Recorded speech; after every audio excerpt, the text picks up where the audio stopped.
Welcome to episode 2 of Let's Talk Gaming. Today we're talking about modern stealth games. The stealth genre hasn't been there since the dawn of gaming. It really took off around the PlayStation era with Metal Gear Solid and Thief for the PC. So that gave us about 10 years or so to play around with the stealth formula and get it just right. We've come a very long way, but there are still some problems that plague stealth games and bring them down. A lot of these games have really archaic designs and just some plain ass backwards mechanics. A lot of these mechanics are holding games like Metal Gear Solid 4 and Dishonored back from being a good game to an awesome game. So in order to put these issues in perspective, we first need to define what makes a stealth game fun. Why do people play these games and what makes them fun? Well, stealth games eventually boil down to having a complex problem that you're given a various set of tools in order to solve that complex problem. This is represented in-game by tactical planning and its skillful execution. Stealth games actually resemble puzzle games in a lot of ways, except they just add the facet of skillful execution to the formula. When a player solves that puzzle efficiently, he or she is rewarded according to their performance. So how is this process fucked up? Trying to plainly explain how this process is a little bit too abstract, so instead let's point out what games fucked it up and how. Metal Gear Solid and Dishonored. Both of these games shared many similarities when it came to their stealth mechanics. Being discovered means you got punished, and using lethal means also meant you got punished. To make this a little easier, let's imagine what a dev meeting went like. Okay guys, Metal Gear Solid 4 is about to be made, so what do we do? Hey guys. Call of Duty 4 is making shit tons of money. We should do that. Wait, do what? Call of Duty, we should do that. But what young developer who suspiciously looked like he had a lobotomy? Aren't we a stealth game? Shouldn't we be focusing on the stealth aspects of the game? Guns, Red Bull, boobs, and America. Well, I mean, I guess we can put it in, but we should definitely not let it interfere with the stealth though, right? Now just replay that same scene for Dishonored, except replace Call of Duty with Borderlands, and then you kind of get the idea of what went wrong. The biggest issue with both of these games is the lack of direction. You get tons of awesome weapons and tools and cool shit to brutally murder people out of existence, but then you get slapped on the wrist whenever you use them.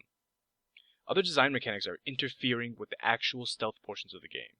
Don't get me wrong, they're good mechanics and they're fun to play with, but they work in other games. They work in action-adventure games, RPGs and stuff like that. When you try to stick them in stealth games, all they do is interfere with the stealth mechanics.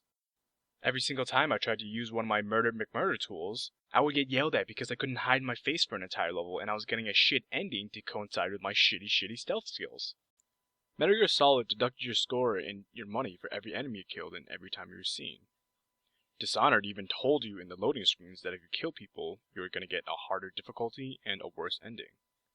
So why do you give me all these tools to fucking kill people with? It's crazy. It's like the church handing out condoms and dildos and say, if you use any of these, you're going to hell. So I ended up playing the game like this guy, just because it was the only way to get through without pissing off the bitchy aunt who won't stop complaining at me.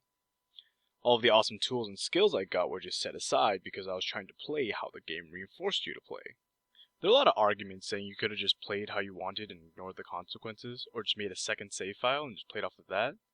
But when I play a single-player campaign, I mostly aim to just play it once. Because anytime I play it afterwards, it's just watered down. I've already seen everything. And just like how I'm not going to ask a prostitute to stay for coffee, I'm not going to play the game the second time just because I wanted to play as Murder McMurderstein. So why exactly did the developers do this?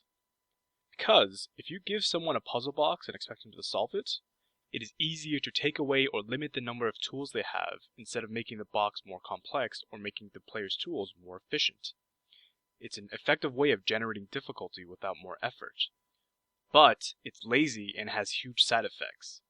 Mainly, when you receive a puzzle box and only a hammer to open it, solving the puzzle loses a lot of its depth and complexity, and, subsequently, a lot of its fun.